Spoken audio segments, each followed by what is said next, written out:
Oh my goodness. Oh my goodness. Oh, it crushed my heart. I have multiple videos on my brother just laying there in the hallway in a ball. Do you typically feel safe? In Manor, not really. I felt like honestly really shocked. I thought this was like a really surreal experience. I never expected like any of this to be happening.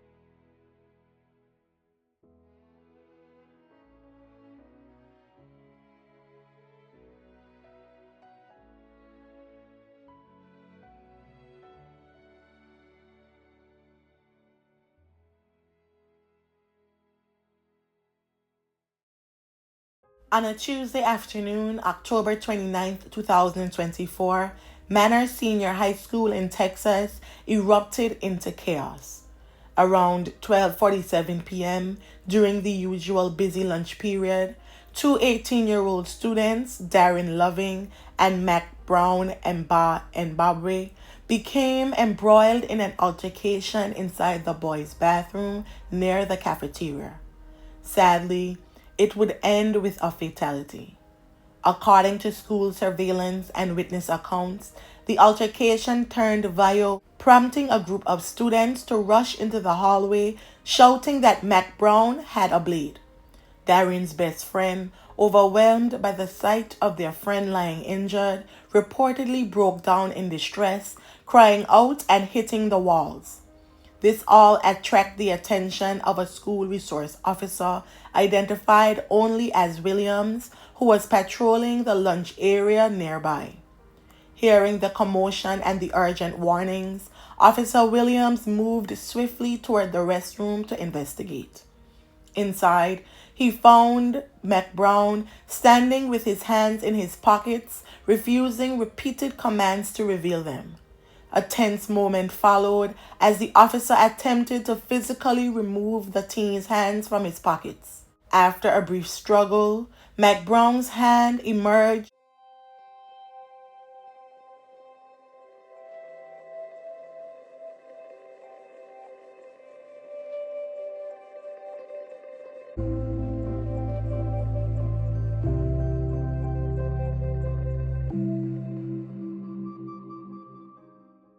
Holding a large kitchen blade, which Williams managed to disarm. The officer promptly detained the teen, avoiding any further danger. Meanwhile, just outside the restroom, the full scale of the tragedy was obvious. Darrin Loving, a teen with a near nonverbal disability, lay on the hallway floor, bleeding from multiple wounds to the chest. Despite the swift arrival of Austin Travis County EMS, who fought to resuscitate him, Darrin's injuries proved fatal.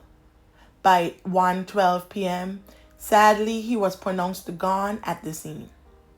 The lockdown that followed added to the sense of urgency and fear as teachers kept their students calm behind locked doors, unsure of what had transpired, but knowing that it had to be terrible. Administrators quickly coordinated with law enforcement, and a heavy police presence filled the halls as the school was sectioned off for a closer investigation of the crime scene. Within minutes, as the news began to filter out, the school district sent an emergency message to parents informing them of a serious incident on campus. Families filled with fear and uncertainty started arriving at the school's front entrance to retrieve their children. The district organized an early dismissal, allowing students who didn't rely on buses to be signed out by their parents.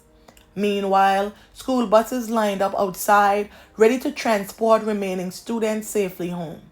Sadly, as the commotion continued, gruesome videos and pictures of the incident began circulating across social media.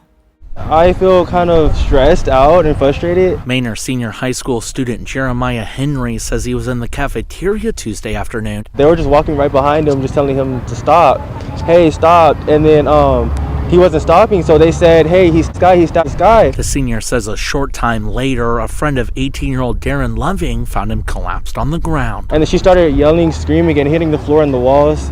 And then that's when the administrators finally saw and heard. We saw videos of like this kid like on the ground and like pictures of him on the ground. Like with like, him holding his neck and like I think a police officer holding him. I'm traumatized. I don't know what to say. After I saw the video, I didn't want to see it again. Once everybody got the news, we were all automatically shaken up. So we're all thinking like, okay, I can't just sit here and focus on this screen when I know somebody literally like near us, it got hurt. A lot of kids think like it can never happen to them, can never be my school. And it's crazy to think that, it's my school, it's happening here, it's somebody I knew. It's just crazy. I don't know if I feel safe in the school. You don't know how you're sending your kids and you don't know what's going to happen. They're not safe. I also want to make sure that going forward, if anything like this ever happens, that they have plenty of protocols in place for the safety of the kids. Darrin's passing left students, teachers, and staff members in disbelief. Many, including his closest friend who had discovered him injured, struggled to comprehend the horror they had witnessed. As students and parents gathered outside the school in the aftermath, grief and confusion set in, marking the beginning of a long journey toward healing and reflection for the entire Manor community. We have witnesses that we are still currently speaking to and interviewing. What we do know is it was an isolated incident and there is no threat currently to the public or the students at the school. I immediately just wanted to make sure that I got to the school as quickly as possible. Do you typically feel safe? In Manor, not really, mainly because this isn't the first time something like this happened. Henry says he wants to see more security at the school. Just starting it off, just at least maybe metal detectors even. And Horton hopes the student body can come together. I just think we need teachers, students, need a lot of counseling. I think that students need to have more sympathy for this situation. I want to say surprised because it happened, but nowadays I'm not all that surprised, which is even more terrible to have to say. As the school day ended earlier than planned, officials announced that Manor Senior High School along with Manor Early College High School would remain closed for the next 2 days. This extended closure was meant to allow students, families, and staff to process the tragic event and to let the district assess and reinforce security measures. School has over 2,400 students. They come to school every single day and they do great things. Whether it's earning associate's degrees, whether it's athletics, singing, music, they do great things. And I never want a tragedy like this to overshadow what they have accomplished. Manor ISD's Superintendent Robert Sormani said while the school plans to reopen Monday, they won't start classes again until everyone is ready. We need to be ready in the sense that they feel safe and they're able and willing to attend school. In the midst of these efforts, grief counselors were arranged to be available at nearby campuses, offering critical support to students and staff struggling with the sudden loss of a classmate and the trauma of witnessing such an act on campus. In a statement to CBS Austin, Superintendent Robert Sormani says in part, "This loss is devastating for our entire community, and our hearts go out to their family, friends, and all who knew him. We know that words cannot ease the pain, and we are all grieving together."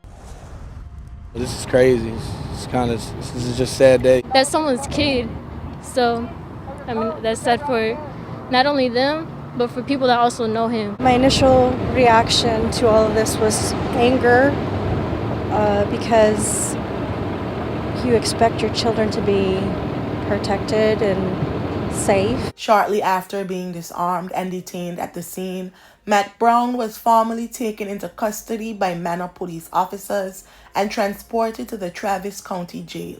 He was charged with first-degree fatality, and given the severity of the charge, the court set his bail at $1 million. Furthermore, a mental health evaluation was ordered by the court,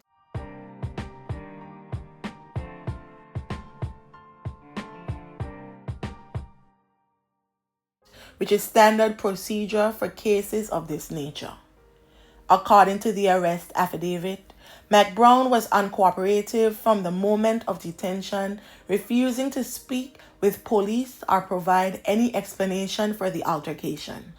The affidavit also noted that multiple students identified Mac Brown as the assailant. Further forensic analysis, including blood splatter evidence, indicated that the altercation began in the restroom and progressed into the hallway where Darrin ultimately collapsed from his injuries.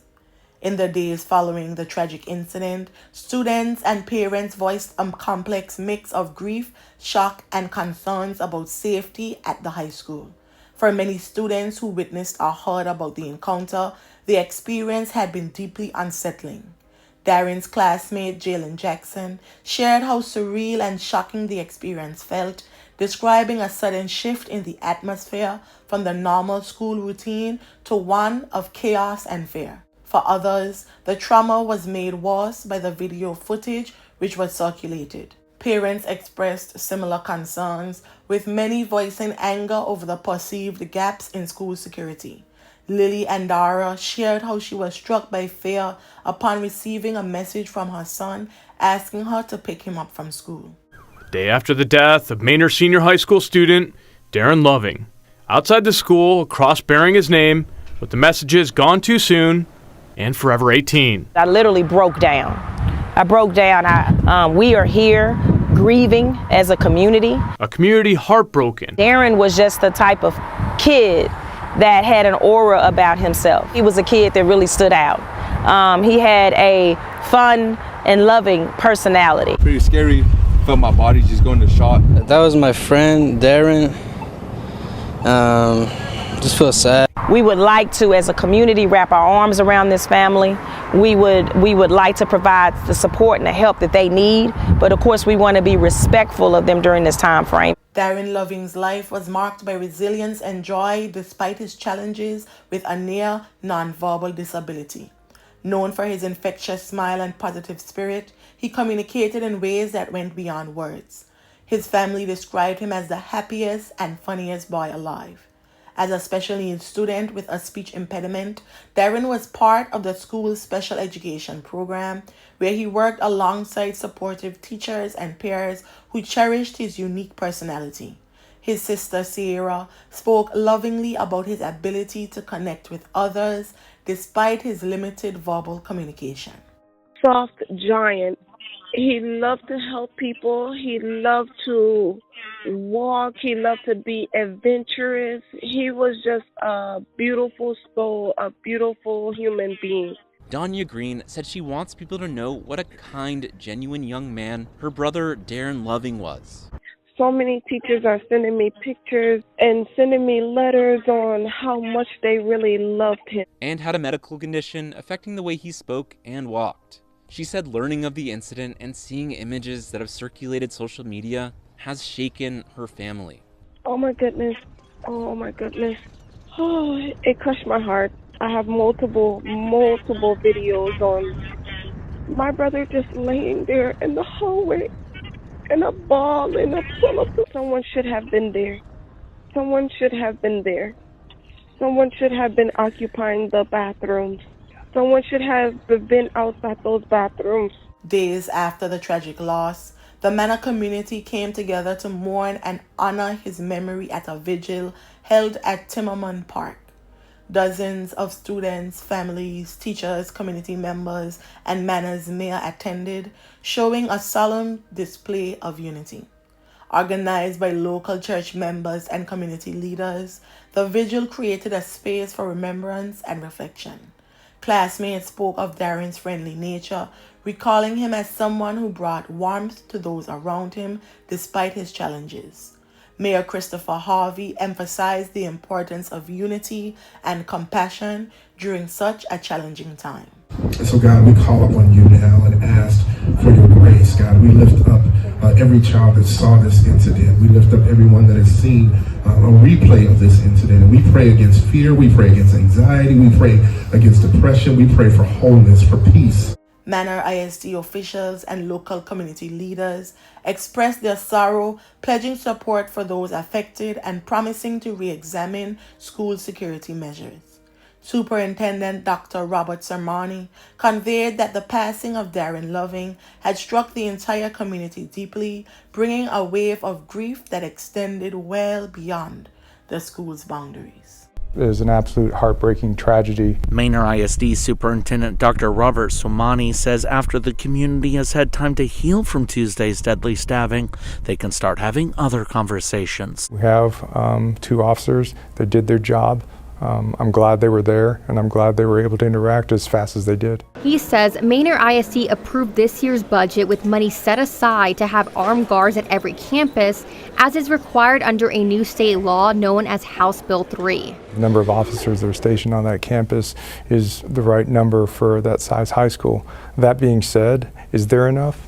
That's a relative question. Right now, if the state would be willing to provide us more funding, absolutely, we will hire more officers and we will continue to upgrade those security. We do intend to return students to the campus in the future, and we're going to begin to start planning what that looks like to ensure that everyone feels safe and secure. We already have our officers on the campus, but maybe an enhanced version of that. No metal detectors are currently on campus, but hand wands are available if necessary, though we're told the district relies on its security cameras, staff patrols, and an extensive visitor screening process to ensure day-to-day security. The long-term solutions require more comprehensive discussions. Schools tend to be very reactive, which is not the right way to be.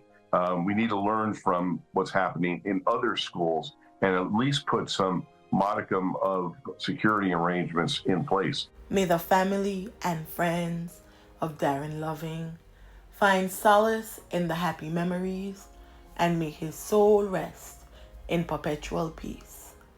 Thank you.